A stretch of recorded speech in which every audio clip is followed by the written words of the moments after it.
Mais d'abord, on va revenir sur un choc qui s'est déroulé cet après-midi. C'était sur Canal. Biarritz, Montpellier, le leader surprise de ce top 14 qui était en route pour la passe de 4. Regardez cette image que nous a proposée Samy Chatti. C'était juste avant la rencontre, une glacière, oui, mais avec du champagne dedans. Souvenez-vous, la semaine dernière, la promesse de Serge Blanco, le président Biarrot, en cas de 4e victoire de suite.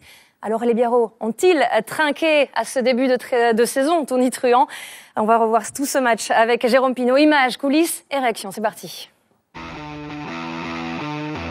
Météo estivale dans les tribunes de Biarritz. La chaleur pousse au farniente. La flèche américaine Takouza Ngwenya fait le show lors de la présentation des équipes. Mais attention, face à Montpellier, il ne faut pas se relâcher sous peine de prendre une déculottée. Le score à la mi-temps, 3 partout, rien de très renversant. La suite, vous allez le voir, est beaucoup plus animée. À la 53e minute, Timothy Nagusa est à la lutte dans les airs avec Aled Bro. Nagusa déséquilibre le joueur de Biarritz. Monsieur Marcha siffle et va voir son assistant. Je te confirme, il y a à mon avis rien de volontaire.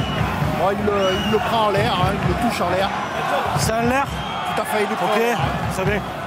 L'arbitre de touche dit à Monsieur Marcha que le geste est involontaire et pourtant l'arbitre sort un carton jaune. Montpellier se retrouve à 14 contre 15 pour 10 minutes. La sanction est immédiate. Attention, cette punition intéressante à condition de bien l'exploiter avec la prise d'intervalle de Jiménez. Jiménez qui va sauter pour Ngwenya, les jambes de Ngwenya, le sprinter américain, oui, l'essai de Yann Malchaud. Le score 13-3. Montpellier a 10 points de retard et le destin continue de s'acharner sur les joueurs de Fabien Galtier.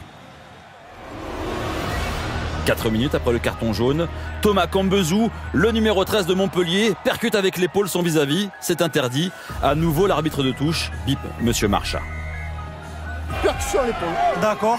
13. Qu'est-ce que tu me recommandes? Je te recommande un carton, moi. Carton Jaune. Carton jaune contre le 13. Numéro 13.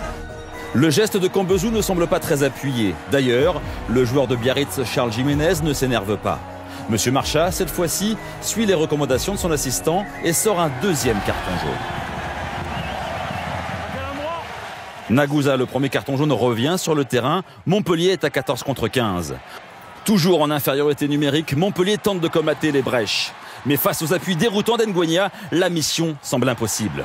L'ailier américain mobilise 4 défenseurs et arrive même à transmettre à Benoît Guyot. Le 3e ligne, tout juste rentré, marque le 2e essai pour Biarritz. Le score 20-3. Sur le renvoi de l'essai, Montpellier va définitivement boire la tasse. Lesgourg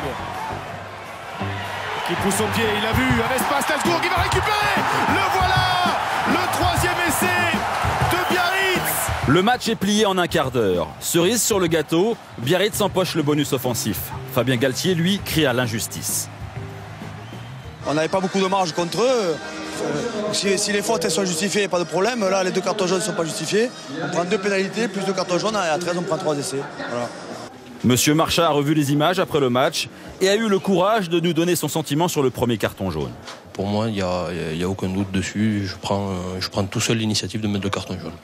Sur le 2e, c'est celui donc attribué à Thomas Cambezou. Coup d'épaule, selon vous?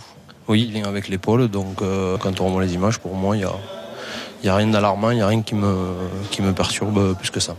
Petite consolation pour Montpellier, Cambezou marque un essai à la toute dernière minute. Score final 27-8, Biarritz perd son bonus offensif. Cela n'a pas empêché Serge Blanco d'offrir le champagne à ses joueurs dans le vestiaire.